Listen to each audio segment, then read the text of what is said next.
And I invite all of you who are on the outer circle to join the discussion now, because now we're going to think critically about the discussion and assess the discussion from the point of view of its announced objective.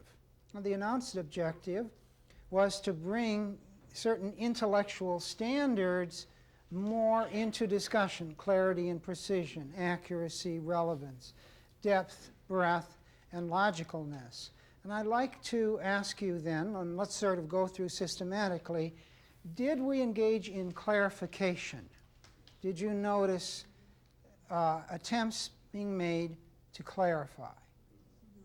Yes, in the back. Yes, you continually throughout the whole discussion rephrased or asked the person who just spoke if you understand it correctly. Continue. After every single comment. Yes, because clarity is the gateway standard. Without clarity, nothing else can be done. What about accuracy? Yes. Well, in the sense that we tend to be accurate about our own opinions, I suppose a lot of this was accurate, but in terms of reflecting facts, I don't see us as dealing specifically with, are your data accurate? See, this is an interesting point, because accuracy, in the case of if you speak your experience, accuracy is fidelity to what you did really experience. And we don't want to assume as critical thinkers that people are automatically good at accurately rendering their experience in words. There's a wonderful Monty Python skit in which these old men are sitting together talking about the good old days and how young people don't appreciate what it was like. And one describes how hard is his life, and the second one says, "That were luxury. We were raised in a shoebox. We had to work from morning to night, and my father beat us all night long." And then another one says, "That's easy. We lived in the middle of a freeway," and so forth. And each one was outdoing the other.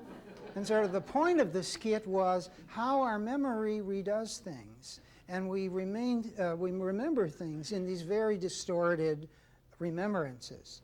So in some sense, fidelity to our experience is what we're striving for, but it's sort of difficult. I wasn't there when you had your experience. And so there, we have to sort of judge plausibility. Does it ring true to our sense of human nature in all of its complexity? Yes? I have a question, if I can go back for a moment, to clarity and precision. We were trying to define critical thinking. Yes. And you did try to clarify that, to help us clarify it and make it more precise. But I don't think we ever really arrived at a clear and precise answer.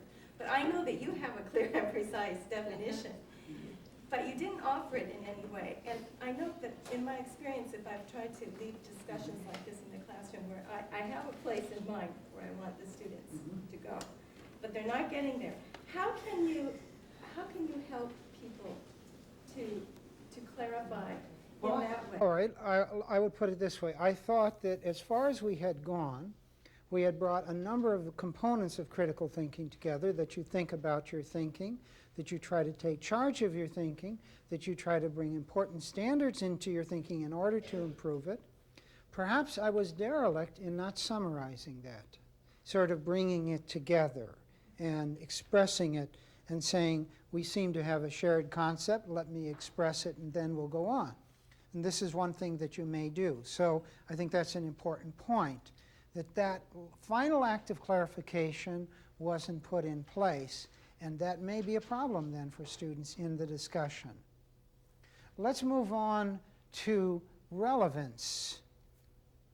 How was relevance dealt with in this discussion? Or did we have any problems of someone addressing the issue in a way where calling attention to the potential irrelevance of their answer seemed important? Yes? When that seemed to be happening, you would repeat the question and you would bring us back to the issue, so you didn't know how.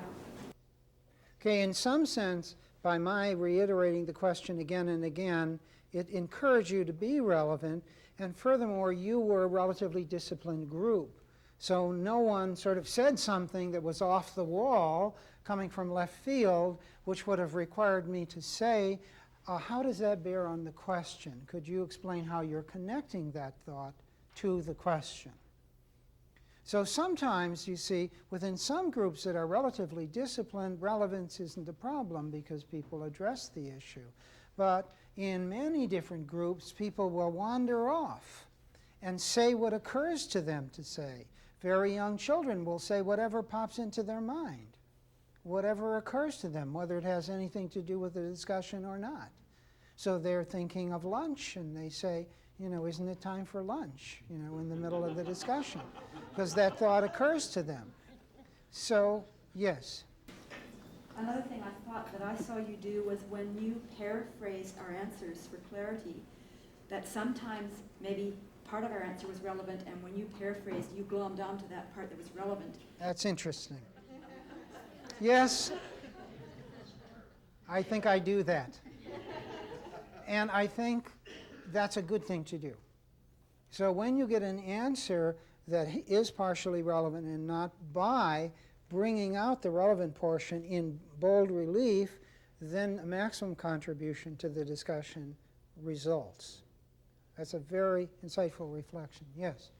Isn't this one of the tensions of teaching, however, that the terms of relevance are defined by the mediator to begin with? And so if we continuously have an end point at which we are guiding our students, we are not listening. So if there is something that may not appear relevant to the conversation, that's what I know, not what is this person saying? Is there something here that I haven't perhaps thought of? Do you know what I mean? To expand and extend the terms of relevance. Well, I think there's a danger in what you're saying, that the discussion will just go off in multiple directions at once. Part of the discipline that is lacked is the discipline to stick to the question. Now, there is a move within critical thinking in which you can change what is relevant legitimately. And this is where you say something like this. Well, this question I don't think can be answered until we answer this other question. So I'd like to suggest we refocus on this other question.